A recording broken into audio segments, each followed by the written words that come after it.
Hello my dear students, welcome to ATP star Kota. बच्चों, metallurgy को आगे बढ़ाते हैं। लास्ट वीडियो में हमने बात करी थी स्टेप 2 की, जिसमें हमने ओर को प्यूरिफाई किया था, दैट इज कंसंट्रेशन ऑफ ओर।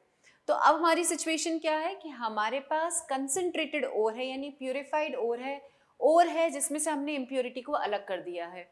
अब हम इसके आगे का स्टेप 3 पढ़ते हैं, जिसमें हम उस कंसंट्रेटेड ओर से क्या करने वाले हैं, जो भी कोरिस्पॉन्डिंग मेटल है उसको एक्सट्रैक्ट करेंगे, राइट। तो स्टेप 3 आ जाता है मेटलर्जी का, that is extraction of metal from concentrated ore. ये जो स्टेप है ये फर्दर 2 सब स्टेप्स में डिवाइडेड है। इसके फर्दर 2 सब स्टेप्स हैं, राइट। सब स्टेप 1 हो जाता है कि जो भी ओर है आपके पास, ओर कैसा भी हो सकता है ना, सल्फाइड ओर हो सकता है, ऑक्साइड ओर हो सकता है, कार्बोनेट ओर हो सकता है, किसी भी तरीके का ओर हो सकता है। तो उस ओर को आपको क्या करना है, आपको ओर को कन्वर्ट करना है उसके मेटल ऑक्साइड में। तो फर्स्ट सब स्टेप आ जाता है conversion of ore into metal oxide. जिस भी मेटल का वो ओर है उसके ऑक्साइड में आपको उसको क्या करना है, कन्वर्ट। तो जैसे सपोज ZnS आपका ओर है, यानी जिंक ब्लेंड, उसको आप कन्वर्ट करोगे ZnO में। सपोज कैल्शियम कार्बोनेट है, उसको आप कन्वर्ट करोगे CaO में।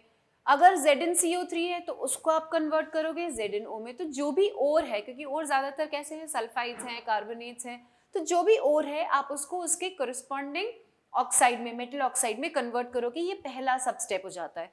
अब सोचो अगर आपने मेटल ऑक्साइड में इसको कन्वर्ट कर लिया और आपको इसमें से ये मेटल निकालना है, तो इट इज वेरी सिंपल, आप ऑक्सीजन को रिमूव कर दो। अगर इसमें ऑक्सीजन नहीं होगी तो क्या बच जाएगा, मेटल। फर्स्ट चैप्टर याद करो बच्चों, removal of oxygen. Removal of oxygen को क्या बोलते हैं, रिडक्शन। जब आप ऑक्सीजन को किसी चीज में से निकालते हो तो हम बोलते हो क्या हो गया, रिड्यूस। तो सेकंड सब स्टेप क्या आ जाएगा, reduction of metal oxide. Second सब स्टेप क्या आ जाएगा, रिडक्शन ऑफ मेटल ऑक्साइड। तो आपको क्या करना है कि जो भी कंसंट्रेटेड ओर है उसको मेटल ऑक्साइड में कन्वर्ट करना है, और फिर सेकंड सब स्टेप में उस मेटल ऑक्साइड को रिड्यूस करना है, ऑक्सीजन अलग करनी है, मेटल अलग करना है, तो मेटल का क्या हो जाएगा, एक्सट्रैक्शन। लेकिन यहाँ पर अगर एक बात ध्यान दो, या हो सकता है आपके दिमाग में सवाल आ रहा हो कि मैम ऐसा क्यों कि पहले हम किसी तरीके से उसको ऑक्साइड में कन्वर्ट करेंगे, हो सकता है ऑक्सीजन डालें और फिर उसको ऑक्साइड में कन्वर्ट करें, और फिर सेकंड स्टेप में हम ऑक्सीजन को रिमूव करेंगे। क्या ऐसा नहीं हो सकता कि जो और है, फॉर एग्जांपल लेट्स से हमारे पास ZnS है, क्या इसमें से डायरेक्टली हम सल्फर को हटा दें और हम जिंक को एक्सट्रैक्ट कर लें? क्यों हम पहले इसमें ऑक्सीजन डालें, इसको ZnO में कन्वर्ट करें, और फिर ZnO में से फिर ऑक्सीजन निकालें जो हमने पहले डाली थी, और फिर इसको जिंक में कन्वर्ट करें? तो हो सकता है आपके दिमाग में सवाल आ रहा हो, जो आना भी चाहिए। बच्चों, हम डायरेक्टली ये स्टेप नहीं कर सकते, सीधे हम जिंक सल्फाइड में से हम Zn अलग कर दें, ये हम नहीं कर सकते। कर सकते हैं पर दिस इज नॉट रिकमेंडेड, क्योंकि किसी भी और के कंपैरिजन में, किसी भी और कंपाउंड के कंपैरिजन में removal of oxygen, reduction of oxide ज़्यादा इजी होता है as compare to any other process. मतलब आप जिंक सल्फाइड में से सल्फर को हटाना जो है थोड़ा मुश्किल हो जाएगा, लेकिन जिंक ऑक्साइड में से ऑक्सीजन को हटाने के बहुत सारे तरीके। कभी कभी तो आगे अपन पढ़ेंगे, सिंपली हीट करने पर भी ऑक्सीजन निकल के बाहर चली जाती है, right.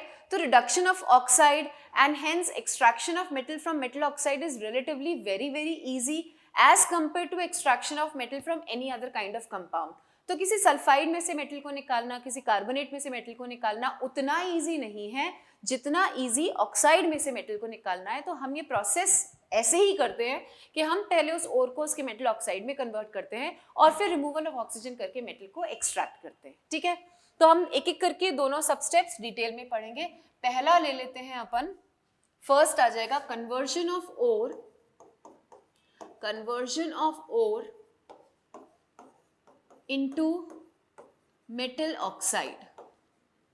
Conversion of ore into metal oxide.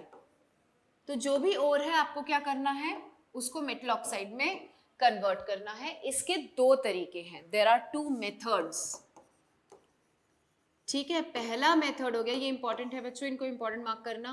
पहला मेथड हो गया calcination. The very first method to do is calcination. Calcination में हम क्या करते हैं कि ये कैल्सिनेशन किसके लिए किया जाता है? This is done for carbonate and oxide ores. तो पॉइंट वाइज लिखते चले जाना, किसके लिए करते हैं? Calcination is done for carbonate and oxide ores. तो अगर आपके पास कोई कार्बोनेट है या कोई ऑक्साइड ओर है तब हम उसका क्या करेंगे? कैल्सिनेशन करेंगे। और कैल्सिनेशन में हमें करना क्या है? कैल्सिनेशन में आपको उस ओर को हीट करना है in the absence of oxygen. और हीट ऐसा नहीं कि अपने मनमाने टेम्परेचर तक कर दिया, बिलो इट्स मेल्टिंग पॉइंट, वो मेल्ट नहीं होना चाहिए। तो calcination is basically heating the ore in the absence of oxygen below its melting point, और ऐसा करने से वो अपने ऑक्साइड में कन्वर्ट हो जाता है। इसी प्रोसेस को क्या बोला गया है? Calcination, right. तो फॉर एग्जांपल लेट्स से अपने पास जिंक कार्बोनेट है जिसको बोलते हैं कैलामाइन, जो कि जिंक का ओर है। तो हमें क्या करना है? इसको हीट करना है ऑक्सीजन की एब्सेंस में बिलो इट्स मेल्टिंग पॉइंट। इसको जब आप हीट करोगे तो ये क्या बन जाएगा? ZnO, और साथ में क्या रिलीज हो जाएगी? Carbon dioxide gas. तो इस प्रोसेस को क्या बोला जाएगा? कैल्सिनेशन। तो कैल्सिनेशन की अगर डेफिनेशन लिखे तो क्या लिख लेंगे? Calcination is what? Heating of ore in the absence of oxygen और air, आप कुछ भी लिख सकते हो, below the melting point of ore, below the melting point of ore। इस चीज को क्या बोलते हैं? कैल्सिनेशन। अब हो सकता है कि आपके दिमाग में सवाल आ रहा हो कि मैम ऑक्साइड तो ऑलरेडी ऑक्साइड है ना, उसका कैल्सिनेशन क्यों करेंगे? हमारा पर्पस इस स्टेप को करने का है कि हम मेटल ऑक्साइड में कन्वर्ट कर रहे हैं, पर लेट्स से हमारे पास है ही ZnO सपोज, तो हम इसका कैल्सिनेशन क्यों करेंगे? तो इसका जवाब आपको कुछ सेकंड्स बाद अपने आप समझ में आ जाएगा और मैं बता भी दूंगी, ठीक है। तो ये पहला मेथड क्या हो गया? ऑक्साइड में कन्वर्ट करने का पहला मेथड हो गया कैल्सिनेशन। सेकेंड मेथड की अपन बात करते हैं बच्चों। दूसरा मेथड आ जाएगा रोस्टिंग। सेकेंड मेथड आ जाएगा रोस्टिंग, है ना। हम घर पे भी पीनट्स रोस्ट करते हैं, हम घर पे पनीर रोस्ट करते हैं, तो उसमें क्या कर रहे होते हो आप? हीट करते हो in the presence of air, in the presence of oxygen. और हीट फिर वही ध्यान रखना है, below the melting point heat करना है, ठीक है। तो रोस्टिंग में क्या हो जाएगा? Roasting is heating of ore in presence of air और इन प्रेजेंस ऑफ ऑक्सीजन, आप कुछ भी लिख सकते हो, below melting point of ore. और ये करेंगे किसके लिए? ये करेंगे हम सल्फाइड ओर्स के लिए। This is done for sulphide ores. तो सपोज जिंक का ZnCO3 कैलामाइन ना लेकर हमने जिंक ब्लेंड ले लिया ZnS, this is also one of the ores of zinc. इसको हम क्या करेंगे? इसको ऑक्साइड में कन्वर्ट करना है। इसमें खुद में तो ऑक्सीजन है नहीं, तो आपको डालनी पड़ेगी ना भाई। ZnCO3 में तो ऑलरेडी ऑक्सीजन था, one of the constituents oxygen था, तो हमने उसको हीट कर दिया, ऑक्साइड बन गया। यहाँ पर ऑक्सीजन नहीं है तो आप एक्सटर्नल सप्लाई दोगे ऑक्सीजन की, इसको हीट करोगे इसके मेल्टिंग पॉइंट के नीचे, और ऑक्सीजन क्या करेगा? सल्फर को लेकर बाहर उड़ जाएगा और यहाँ पर भी ऐड हो जाएगा, तो सल्फर निकल जाएगा सल्फर डाइऑक्साइड, राइट। इस तरीके से हम क्या कर लेंगे? ZnS को कन्वर्ट कर लेंगे ZnO में। सपोज आप मरकरी की बात कर रहे हो, मरकरी का और होता है HgS, इसका नाम होता है सिनेबार। हो सकता है और होना भी चाहिए कि अगर आप ये चैप्टर पढ़ रहे हो तो अभी तक आपको ओर्स के नाम ध्यान हो, नहीं है तो इनको लर्न कीजिए, दिस इज इम्पॉर्टेंट, राइट। ये हो गया जिंक ब्लेंड, ये हो गया सिनेबार। इसमें भी हम क्या करेंगे? ऑक्सीजन के साथ इसको हीट करेंगे, ये कन्वर्ट हो जाएगा HgO में, और साथ में क्या निकल जाएगी? Sulphur dioxide gas. हालांकि इसको अभी मैं थोड़ी देर बाद दोबारा लूंगी, इसमें और एक चीज हो जाती है आगे, वो मैं भी आपको थोड़ी देर में बताऊंगी, राइट। तो अगर आपके पास सल्फाइड ओर है और आपको उसको कोरस्पॉन्डिंग मेटल ऑक्साइड में कन्वर्ट करना है, तो आप रोस्टिंग करोगे, इन प्रेजेंस ऑफ ऑक्सीजन आप हीट करोगे और आपको मेटल ऑक्साइड मिल जाएगा, ठीक। अब आते हैं उसी सवाल पर कि मैम जो ऑक्साइड था उसका कैल्सिनेशन क्यों किया? वो तो ऑलरेडी ऑक्साइड था। तो देखो, कैल्सिनेशन और रोस्टिंग का डिफरेंस भी आपको पता होना चाहिए और सिमिलैरिटी भी आपको पता होनी चाहिए। दोनों में डिफरेंस ये है कि प्रेजेंस ऑफ ऑक्सीजन है और एब्सेंस ऑफ ऑक्सीजन है। दोनों में दूसरा डिफरेंस है किस टाइप के ओर के लिए आप कर रहे हो। रोस्टिंग स्पेसिफिकली सल्फाइड ओर के लिए होती है और कैल्सिनेशन कार्बोनेट और ऑक्साइड ओर्स के लिए होता है। तो ये आपको डिफरेंस पता होना चाहिए। लेकिन दोनों में सिमिलैरिटी क्या है? दोनों में आप ओर को हीट कर रहे हो, दोनों में आप ओर को हीट कर रहे हो। जब आप ओर को हीट करोगे तो प्राइमरीली सबसे इंपॉर्टेंट तो ये होगा कि ऑक्साइड बनेगा, जो अपना ऑब्जेक्टिव है, that is the main objective, कि हमें मेटल ऑक्साइड में कन्वर्ट करना है, तो वो तो होगा ही, पर क्योंकि आप हीट कर रहे हो इसलिए दोनों ही प्रोसेस में ड्यू टू हीटिंग क्या होगा बच्चों, अगर ओर में कोई मॉइस्चर प्रेजेंट है यानी वाटर प्रेजेंट है तो वो हीटिंग से रिमूव हो जाएगा, और अगर उसमें कोई आपने ऑल्दो ओर को कंसंट्रेट कर दिया है पर कोई भी प्रोसेस 100% एफिशिएंटली नहीं होता ना, तो हो सकता है कि आप कंसंट्रेट करने के बाद भी ओर में थोड़ी सी क्या रह गई हो, इम्प्योरिटी रह गई हो। अगर वो इम्प्योरिटी वोलेटाइल इम्प्योरिटी है, मतलब वो वेपराइजेबल इम्प्योरिटी है, तो हीट करने से वो वोलेटाइल इम्प्योरिटी भी रिमूव हो जाएगी। तो दोनों में हम हीट कर रहे हैं primarily to convert the ore into metal oxide, but because heating process is involved in both calcination and roasting, इसके साथ साथ क्या होगा, मॉइस्चर भी रिमूव हो जाएगा और कोई वोलेटाइल इम्प्योरिटी है तो वो भी रिमूव हो जाएगी। इसीलिए to be on the safer side, although ये ऑक्साइड है स्टिल इसका हम कैल्सिनेशन करवाएंगे ताकि अगर उसमें कोई मॉइस्चर है या उसमें कोई वोलेटाइल इम्प्योरिटी है तो वो रिमूव हो जाएगी। इम्प्योरिटी का तो समझ में आता है क्यों रिमूव करना है, मॉइस्चर को क्यों रिमूव करना है, because water is a medium for many reactions. हो सकता है कि पानी की वजह से अगर आपने मॉइस्चर सपोज रिमूव नहीं किया तो पानी की वजह से कोई पैरेलल रिएक्शन उसमें शुरू हो जाए which can interfere in the extraction of metal or further the purification of metal। किसी भी तरीके से मेटलर्जी में वो इंटरफेयर कर सकता है। तो हमें मॉइस्चर को भी रिमूव करना होता है और हमें अगर कोई इम्प्योरिटी प्रेजेंट है तो उसको भी रिमूव करना होता है। This is achieved in both calcination and roasting, right. तो इस स्टेप के बाद अपनी सिचुएशन क्या हो जाएगी बच्चों, हमारे पास क्या होगा, मेटल का ऑक्साइड। अब हमें सेकेंड सब स्टेप में क्या करना है, ऑक्सीजन को रिमूव और मेटल को एक्सट्रैक्ट यानी रिडक्शन ऑफ मेटल ऑक्साइड। तो वो चीज देख लेते हैं। तो सेकेंड सब स्टेप आ जाएगा क्या, reduction of metal oxide to extract metal, reduction of metal oxide to extract metal. ठीक है, अब इसमें देखो मैंने आपको पहले भी कंसंट्रेशन वाली वीडियो में भी बताया था, अगर आपको दो चीजों को अलग करना है, अगर आपको दो चीजों को अलग करना है तो वहां पर उन दोनों का नेचर इंपॉर्टेंट है।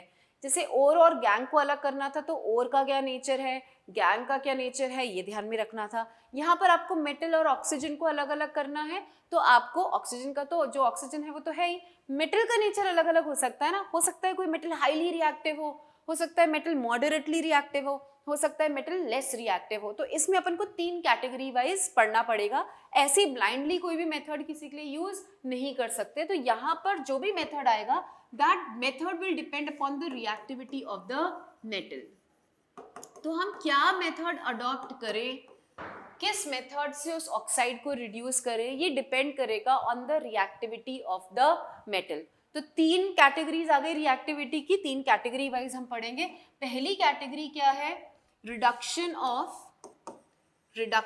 Of oxides of less reactive metals, reduction of oxides of less reactive metals। तो अगर less reactive metals है मतलब जो reactivity सीरीज में नीचे नीचे आ रहे हैं, जैसे मरकरी हो गया, very good example is mercury. अगर आपके पास उसका ऑक्साइड है तो आपको क्या करना है, अब देखो बात समझो, these are less reactive metals, less reactive, उसको रिएक्ट ही नहीं करना था, तुमने जबरदस्ती उसका ऑक्साइड बना रखा है। तो आप उसको अगर सिंपली हीट भी कर दोगे ना, उसको थोड़ी सी एनर्जी भी दे दोगे ना, वो तुरंत ऑक्सीजन के साथ बॉन्ड ब्रेक करेगा और अलग हो जाएगा, क्योंकि वो लेस रिएक्टिव, भाई उसको बॉन्ड बनाना ही नहीं था, तुम अननेसेसरी जबरदस्ती उसका ऑक्सीजन से बॉन्ड बनाए बैठे हो।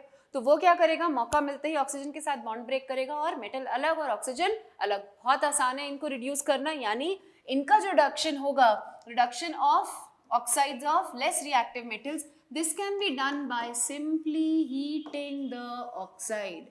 अगर आपने उसको हीट भी कर दिया तो भी क्या हो जाएगा, रिड्यूस। अब मैं पहले वाली स्लाइड पर एक बार आ जाती हूँ जहां मैंने मरकरी का एग्जाम्पल लिया था, ये वाला देखो। मरकरी का ओर क्या है, सिनेबार है, सल्फाइड ओर है, आपने उसकी क्या करी, रोस्टिंग। ऑक्सीजन की प्रेजेंस में आप क्या कर रहे हो, हीट कर रहे हो। इसका रिडक्शन भी हीटिंग से ही होना है, तो कुछ भी करने की जरूरत नहीं है। जब आप इसकी रोस्टिंग कर रहे होगे ना, उसी प्रोसेस में जब आप इसको हीट कर रहे होगे तो ये बनेगा ऑक्साइड, और क्योंकि ये लेस रिएक्टिव मेटल का है, यहीं पर ही सेम फर्नेस में ये हीट होने लग जाएगा। हीटिंग तो पूरे ही फर्नेस में हो रही है ना, फर्नेस मतलब भट्टी, ठीक है, हीटिंग तो पूरे में ही हो रही है, तो ये वही हीट होने लग जाएगा और यहीं पर ही मेटल एक्सट्रैक्ट हो जाएगा। तो लेस रिएक्टिव मेटल्स के लिए आपको अलग से कुछ करने की ज़रूरत ही नहीं है। अगर उनका कैल्सिनेशन है या उनकी रोस्टिंग है तो उसी प्रोसेस में उनका एक्सट्रैक्शन भी शुरू हो जाता है, because their oxides can be reduce simply by heating, right. तो यहाँ पर क्या हो जाएगा, इसी के साथ ये निकलना शुरू हो जाएगा। तो अगर लेस रिएक्टिव मेटल है तो आप सिंपली हीट करके क्या कर लोगे, उसके ऑक्साइड में से मेटल को एक्सट्रैक्ट। तो अगर आपके पास HgO है, आपने उसको हीट किया, आपके पास मरकरी लिक्विड स्टेट में आ जाएगा और साथ में क्या निकल जाएगी, ऑक्सीजन अलग हो जाएगी, यहाँ पर मेटल एक्सट्रैक्ट हो जाएगा। ये आ गई अपनी फर्स्ट कैटेगरी। बात करते हैं अब सेकेंड कैटेगरी की, जिसमें क्या है बताओ, क्या करेंगे। सेकेंड कैटेगरी आ जाएगी रिडक्शन ऑफ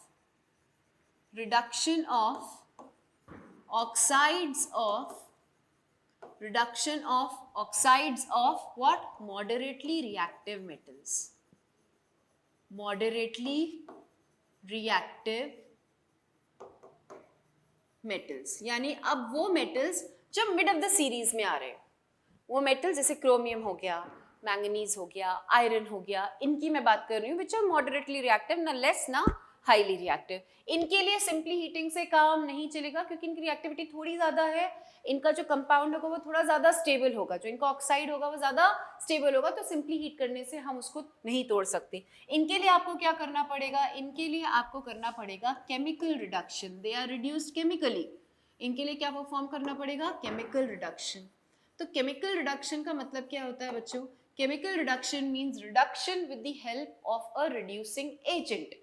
एक कोई ना कोई केमिकल आपको यूज करना पड़ेगा, कोई रिड्यूसिंग एजेंट आपको यूज करना पड़ेगा, तब जाकर आप इन मॉडरेटली रिएक्टिव मेटल ऑक्साइड्स को क्या कर सकते हो, रिड्यूस। तो इसका मतलब यहाँ पर what do you need is a reducing agent.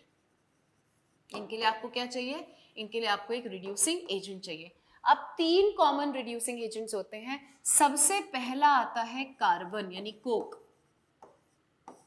Coke is an allotrope of carbon, it is a form of carbon, right.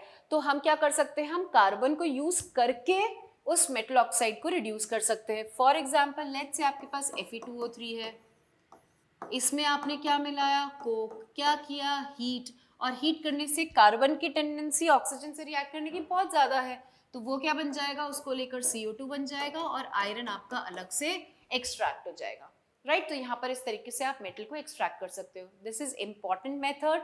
यहाँ पर 2-3 चीजें आएंगी जो मैं आपको बता देती हूँ। जब आप कोक को यूज करते हो एज द रिड्यूसिंग एजेंट, जब आप कोक को यूज करते हो as a reducing agent, this process is known as smelting. When coke is the reducing agent, the process is known as smelting. अब इसमें हीट देखो बच्चों, मेटलर्जी में क्या है, जब भी हीट वाली बात आ जाती है ना, तो कहीं ना कहीं कोई फर्नेस यूज हो रहा होता है, ठीक है, कहीं ना कहीं कोई फर्नेस यूज हो रहा होता है। चलो इसी बात पर आज का एक होमवर्क ले लो कि कैल्सिनेशन और रोस्टिंग में भी तो हम हीट कर रहे हैं, वहां पर कौन सी टाइप का फर्नेस यूज होता है। अगर आपको पता हो या आप पता लगा पाओ तो कमेंट सेक्शन में जरूर डालना कि कैल्सिनेशन और रोस्टिंग कौन से टाइप की फर्नेस में होती है, राइट। तो यहाँ पर जब हम स्मेल्टिंग की बात कर रहे हैं तो हमको हीट करना पड़ता है काफी हाई टेम्परेचर तक, ये भी किसी न किसी फर्नेस में होता है यानी भट्टी में होता है। तो जिस फर्नेस में स्मेल्टिंग होती है उसे कहते हैं ब्लास्ट फर्नेस। कौन सा फर्नेस, ब्लास्ट फर्नेस, ठीक है। जब आप फर्दर 12th में दोबारा से चैप्टर पढ़ोगे तो ये सारी चीजें बहुत डिटेल में आएंगी, क्यों इसको ब्लास्ट फर्नेस बोलते हैं, इसका और डिटेल प्रोसेस आएगा। बट एज ऑफ नाउ आप इतना समझ लो कि जब आप कोक को यूज करते हो as a reducing agent, it is known as smelting and it is performed in blast furnace. अब यहाँ पर 2 बहुत इंपॉर्टेंट टर्म्स आते हैं बच्चों, इंपॉर्टेंट। आप देखो लोगों की दिवाली शुरू हो गई, पटाखे चलने शुरू हो गए, बम चलने शुरू हो गए। यहाँ पर 2 इंपॉर्टेंट टर्म्स आते हैं जिनको आपको पता रखना है, याद रखना है। One is flux, the other one is slag. ये दोनों बहुत इंपॉर्टेंट टर्म्स हैं, फ्लक्स एंड स्लैग। अब फ्लक्स और स्लैग क्या होता है, फ्लक्स एक ऐसा सब्सटेंस होता है, फ्लक्स एक ऐसा सब्सटेंस होता है which is added to the metal oxide to remove the impurity।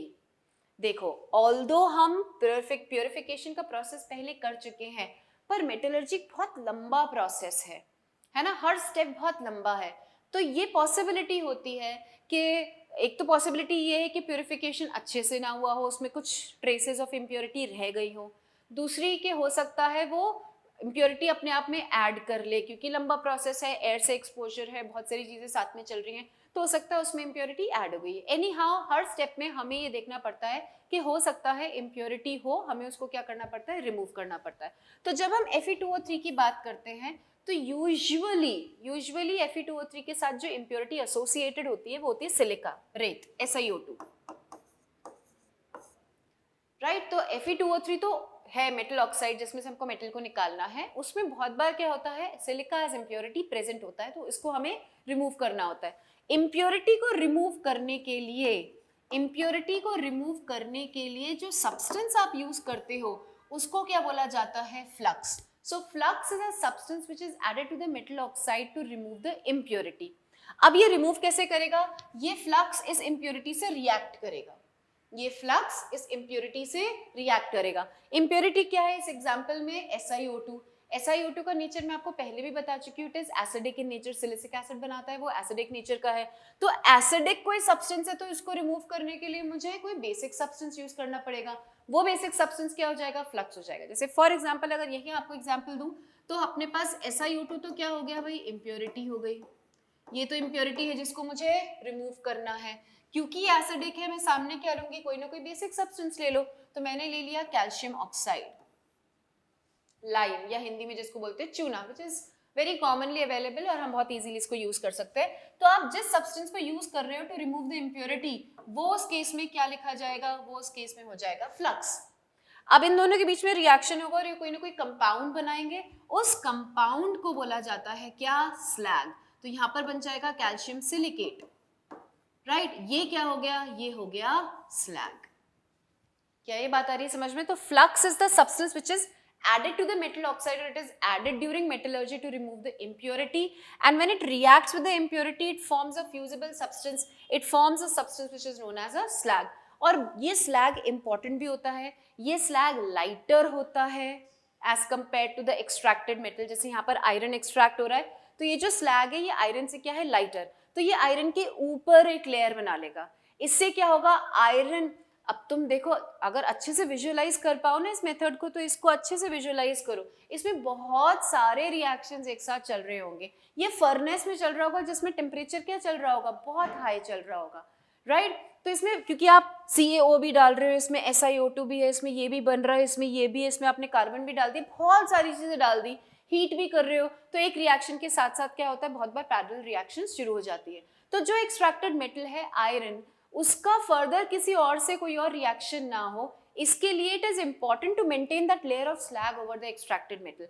तो आयरन जब एक्सट्रैक्ट होगा तो उसके ऊपर क्या आ जाएगी, स्लैग की एक लेयर आ जाएगी जो फर्दर उसके किसी भी रिएक्शन को क्या करेगी, प्रिवेंट करेगी। तो ये स्लैग वैसे भी क्या होता है, इंपॉर्टेंट होता है। इसको मेटल से रिमूव करना बहुत ईजी है क्योंकि ये लाइटर है, डेंसिटी अलग अलग है। जब पूरा प्रोसेस हो जाए तो आप इस मेटल और स्लैग के मिक्सचर को सेपरेटिंग फनल में डाल दो और पहले मेटल को निकाल लो, फिर स्लैग को निकाल लो, तो रिमूवल भी क्या है, बहुत ईजी है, राइट। तो ये फ्लक्स और स्लैग आपको ये दो क्या करने हैं, जो टर्म्स हैं वो याद रखने हैं। चलो, तो ये तो पहला रिड्यूसिंग एजेंट हो गया कोक। अब दूसरे रिड्यूसिंग एजेंट की अपन बात करते हैं और सेकेंड रिड्यूसिंग एजेंट आ जाता है कार्बन मोनोऑक्साइड,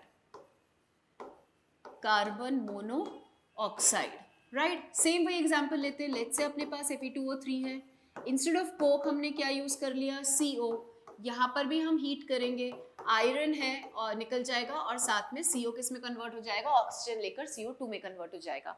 बट ये मेथड हम बहुत ज़्यादा प्रेफर नहीं करते क्योंकि कार्बन मोनोऑक्साइड थोड़ी सी पॉइजनस है और सही नहीं है, तो और वैसे भी इतने सारे और मेथड्स हमारे पास अवेलेबल है, तो we usually don't use this method. तीसरे मेथड की बात करते हैं, तीसरा reducing agent, again important mark करके अपने नोट्स में लिखना। ये तो हो गया था हमारा सेकेंड, अब हमारा आता है थर्ड। क्या बात कर रहे हैं बच्चों, मॉडरेटली रिएक्टिव मेटल्स के ऑक्साइड के रिडक्शन की बात कर रहे हैं, केमिकल रिडक्शन की बात कर रहे हैं। उसमें हमें रिड्यूसिंग एजेंट को यूज करना पड़ रहा था। एक बार हमने किया कोक, दूसरी बार हमने किया कार्बन मोनोऑक्साइड, और अब तीसरी और आखिरी बार तीसरा एग्जाम्पल ले लेते हैं। Most common reducing agent is aluminium. आप क्या यूज कर सकते हो, एल्यूमिनियम यूज कर सकते हो, किसके लिए, रिडक्शन के लिए, एज रिड्यूसिंग एजेंट। सेम ये एग्जाम्पल दोबारा ले लेते हैं। सपोज आपके पास Fe2O3 है, आपने इसका रिएक्शन किससे करवाया, एल्यूमिनियम से करवाया।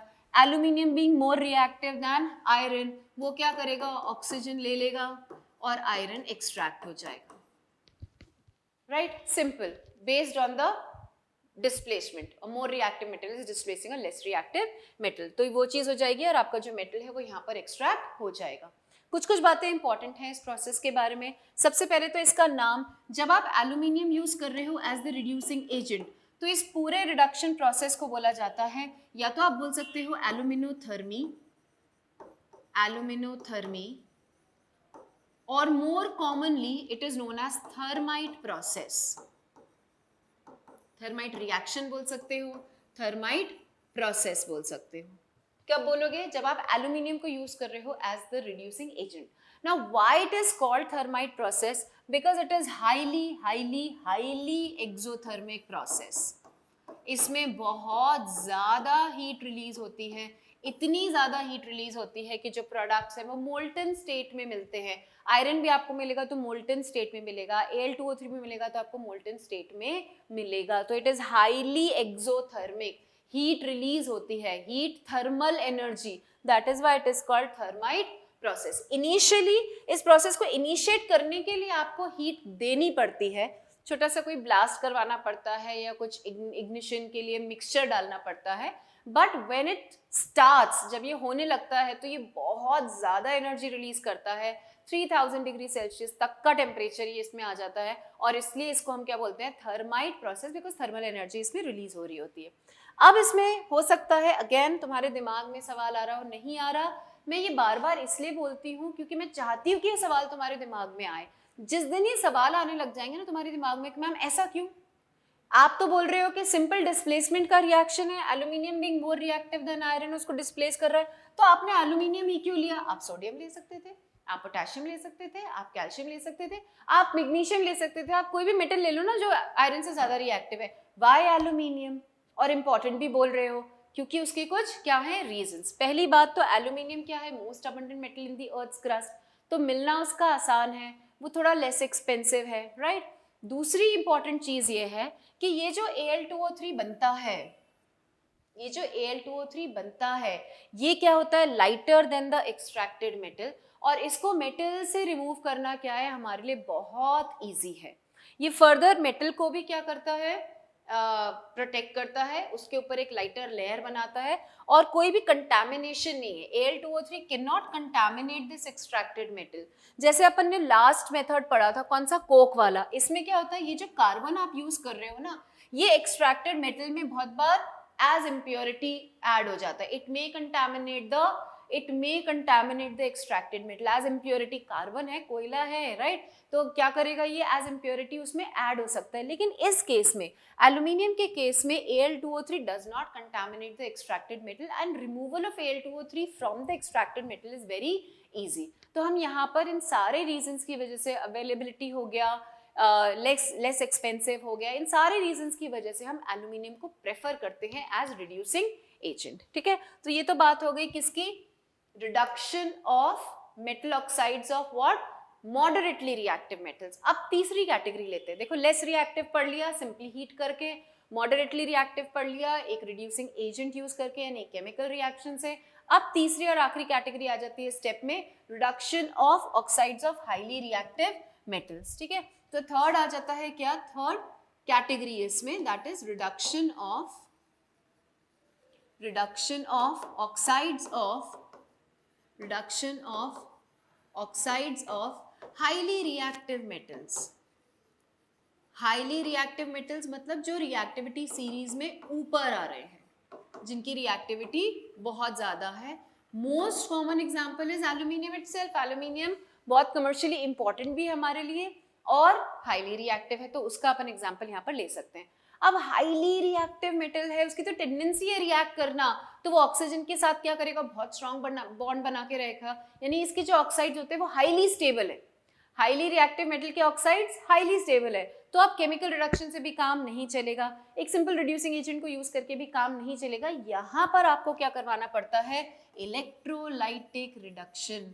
यहाँ पर क्या करवाना पड़ता है, इलेक्ट्रोलाइटिक रिडक्शन। इलेक्ट्रिसिटी का खर्चा करना पड़ेगा तब ये क्या होगा, रिड्यूस होगा। क्यों? क्योंकि इनके जो ऑक्साइड्स हैं वो ज्यादा स्टेबल हो गए, राइट।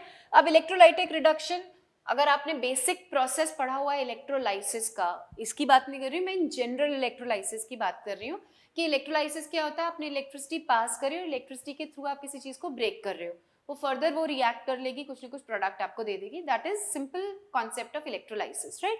तो जब आप कहीं भी आगे भी अपन पढ़ेंगे ना, रिफाइनिंग पढ़ेंगे 4th स्टेप, तो उसमें भी इलेक्ट्रोलाइटिक रिफाइनिंग आएगा, तो तब भी उसमें बेसिक कॉन्सेप्ट याद रखना। तो जब आप इलेक्ट्रोलाइसिस करवाते हो तो देखो आपको क्या जरूरत होती है, आपको 2 चीजों की जरूरत होती है इलेक्ट्रोलाइसिस करवाने के लिए, चाहे रिडक्शन करो चाहे रिफाइनिंग करो, आपको 2 चीजों की जरूरत है। एक होते हैं इलेक्ट्रोड्स, एक होते हैं इलेक्ट्रोड्स और एक होता है इलेक्ट्रोलाइट, है ना, तभी सर्किट कंप्लीट होगा। अगर आपने फिजिक्स में पढ़ा है तो एक है इलेक्ट्रोड्स और दूसरा है इलेक्ट्रोलाइट। इलेक्ट्रोड्स भी 2 टाइप के हैं, कैथोड जो कि कैसा होता है, नेगेटिवली चार्ज, और एनोड जो कि कैसा होता है, पॉजिटिवली चार्ज, है ना। 2 टाइप की इलेक्ट्रोड्स हो गए। और इलेक्ट्रोलाइट मोल्टन फॉर्म में लोगे या कोई एक कंडक्टर होगा, electrolyte will be basically a conductor of electricity जिसके थ्रू इलेक्ट्रिसिटी पास होगी, है ना। तो ये 2 चीजें चाहिए। अब आपको यहाँ पर क्या करवाना है, जब इलेक्ट्रोलाइटिक रिडक्शन करवाना है, अपन एक एग्जाम्पल से समझते हैं। अपन एल्यूमिनियम का एग्जाम्पल ले लेते हैं, वो सबसे इंपॉर्टेंट है कमर्शियली। देखो एल्यूमिनियम के ओर से स्टार्ट करते हैं, क्या लिया था हमने, और बॉक्साइट। सारे स्टेप्स को कनेक्ट करते हैं, क्या लिया था, बॉक्साइट Al2O3.2H2O। इसकी क्या कर ली थी अपन ने, क्रशिंग एंड ग्राइंडिंग। रिवाइज करो थोड़ा सा, क्या करी, क्रशिंग एंड ग्राइंडिंग करके इसको पाउडर में कन्वर्ट कर लिया। फिर हमने क्या करी थी, इसकी कंसंट्रेशन, जल्दी से बताओ कंसंट्रेशन कैसे किया था, बेयर्स प्रोसेस, याद है। तो अपन ने बेयर्स प्रोसेस करके इसको क्या किया था, प्योरीफाई किया था। और बेयर्स प्रोसेस में क्या बताया था इंपॉर्टेंट, जब प्योर Al2O3 निकलेगा तो प्योर Al2O3 को क्या बोलेंगे हम, अब बॉक्साइट नहीं बोलेंगे, अब बोलेंगे एल्यूमिना। तो अपने पास ये है ना, अपन इस सिचुएशन में कि अपने पास क्या है, एल्यूमिना, वो अपन को यहाँ पर क्या करना है, यूज करना है, उसका रिडक्शन करके एल्यूमिनियम को निकालना है। तो जब हम एल्यूमिनियम की बात करते हैं, एल्यूमिना की रिडक्शन की बात करते हैं, तो जो कैथोड और एनोड होते हैं वो दोनों ही किसके बने होते हैं, कार्बन के।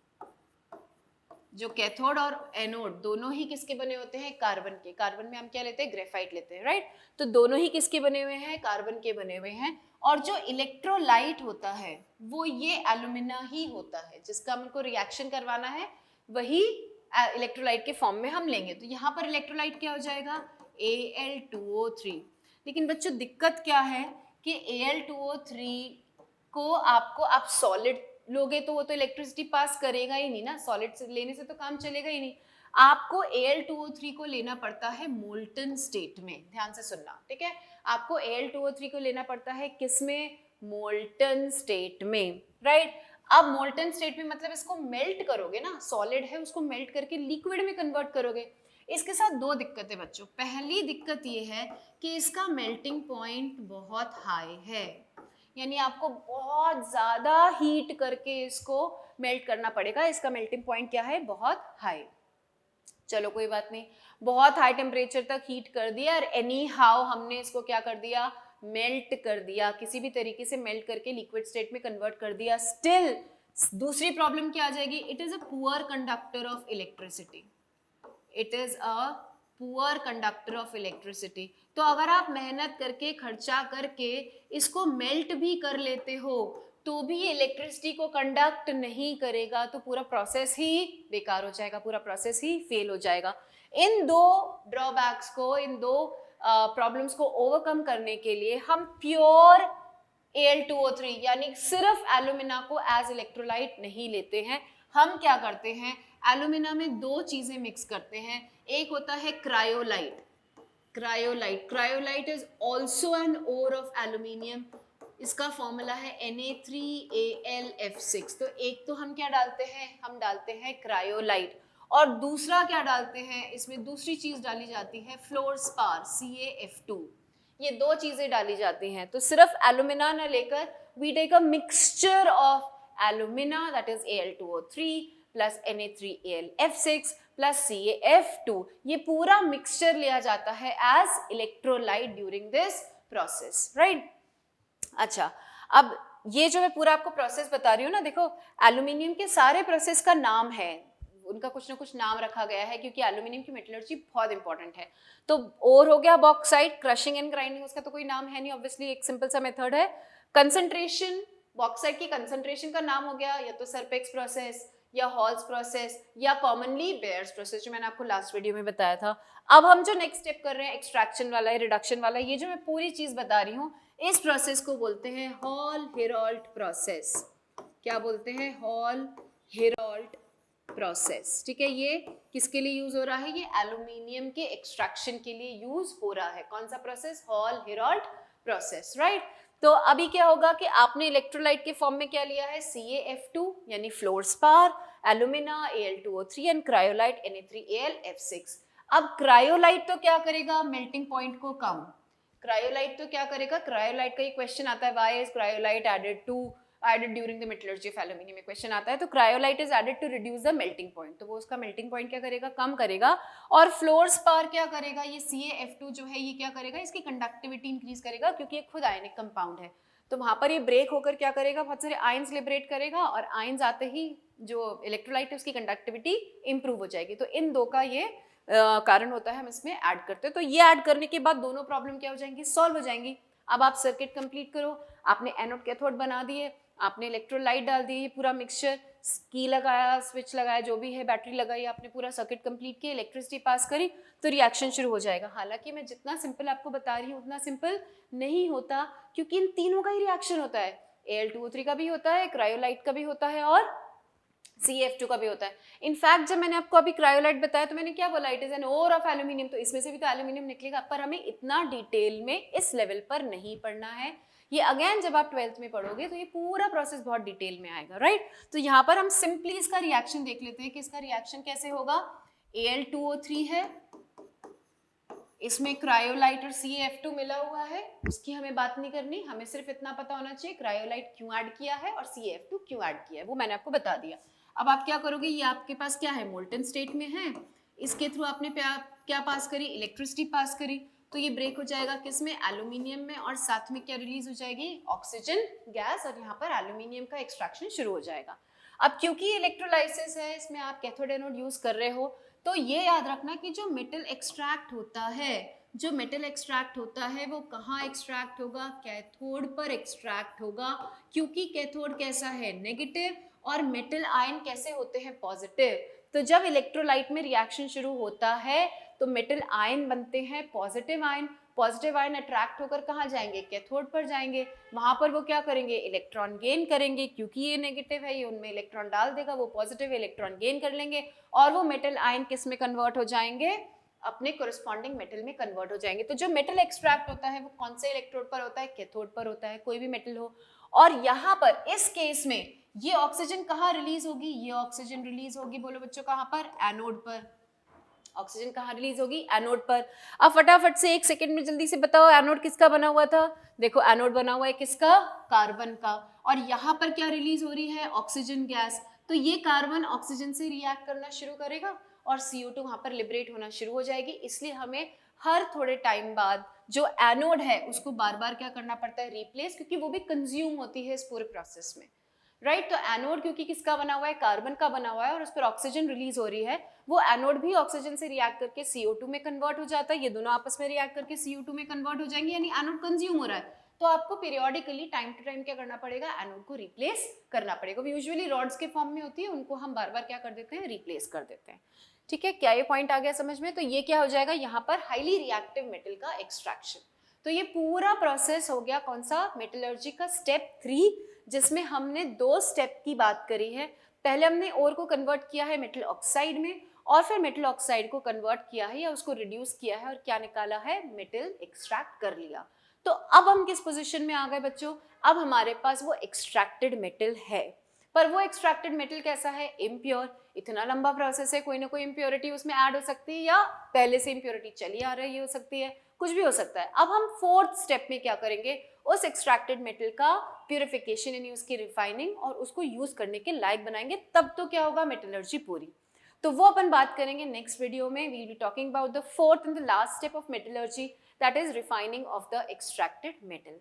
राइट जो टास्क मैंने आपको दिया है उसका आंसर मिले तो ज़रूर कमेंट सेक्शन में डालना, नहीं मिले तो भी अपना फीडबैक, अपना प्यार मुझसे ज़रूर शेयर कीजिएगा। मुझे बहुत मोटिवेट करता है जब आपके अच्छे अच्छे कमेंट्स आते हैं, आप थैंक यू बोलते हो या आप मुझे और कुछ सजेशन देते हो, अपना फीडबैक अच्छा सा देते हो, तो मैं और ज़्यादा मोटिवेट होती हूँ। राइट, तो अपना ध्यान रखिए, दिवाली का टाइम है, फेस्टिव सीजन है, एंजॉय कीजिए, अच्छी अच्छी चीज़ें खाइए, अच्छा अच्छा फील गुड करिए, लेकिन पढ़ाई भी साथ साथ में कंटिन्यू करते रहिए। राइट गाइज, हम मिलेंगे नेक्स्ट वीडियो में। Till then take care, good bye, thank you.